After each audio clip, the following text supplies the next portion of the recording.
Hello there.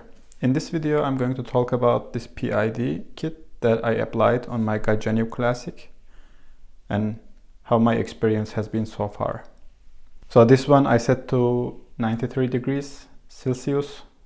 So there you have it, it's 93. As you can see, it goes above that because because the boiler is too small, somehow it's hard for the PID controller to adjust, and the machine just overheats at first, but then slowly it goes down. So I think I can say it takes about 5 to 10 minutes until you see this still here. So maybe we can just fast forward to that moment. Okay, so it has been about 4 minutes, and as you can see, the value on the screen is more or less what we want. I will also put this one so that it is also heated, the portafilter I mean. So you can see these lights blinking because the PID controller is basically fine-tuning the machine on a maybe seconds basis or so. So it just turns it on and off all the time so that it doesn't overheat, or it doesn't remain cold for a long time. So I'm going to brew 1 shot of espresso. It's going to be 16 grams in, 32 grams out. You can also see real time how temperature changes here, because this PID controller actually heats up the machine again if the temperature goes down, I don't know, maybe more than 2 degrees or so. So you don't lose lots of temperature while brewing espresso. There's one more thing I should mention. This machine also has the 9-bar spring upgrade. So this is actually not only the PID controller that takes effect on the output, but also the 9-bar spring. But I think for this one we can focus on the temperature here. Okay, so the temperature is stabilized, and I also have my portafilter ready. So let's brew 1 espresso.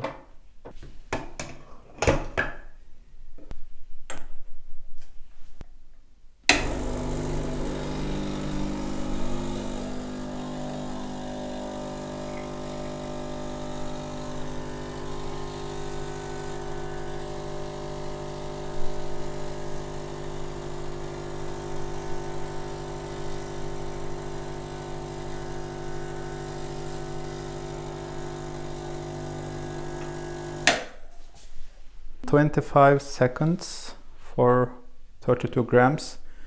If you have been watching this one here, I think it was about 91.5 or 90.5 when it started to heat up back again. And here we have the espresso with a great bit of crema, and it's also quite thick, and the color is very nice. So the temperature is again back around 93. You can just pull another shot right now. I also have the steam controller, so I can quickly show how that changes as well.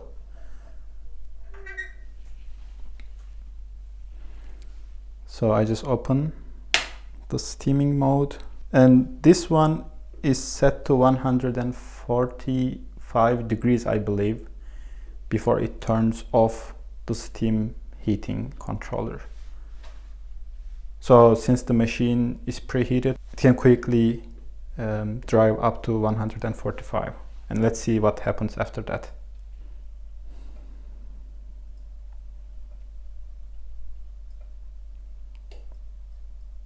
Okay, so actually it's 150. That's why you have seen these lights turned on. So what's going to happen is right now the machine will not turn on the heater until the steam inside is below a certain temperature, which I think is 110 or 100, I don't know, 120 maybe. So maybe we can actually use the hot water.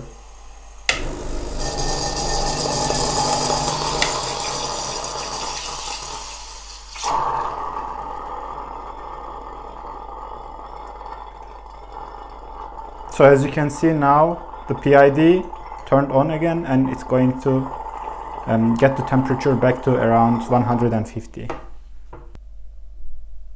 Okay, let's see 150, what happens? Yes, so the machine stopped heating the water. So that's how the steam controller is working. I think it's working quite effective.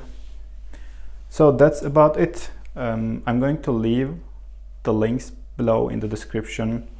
They are the links that the creator of this set recorded some videos.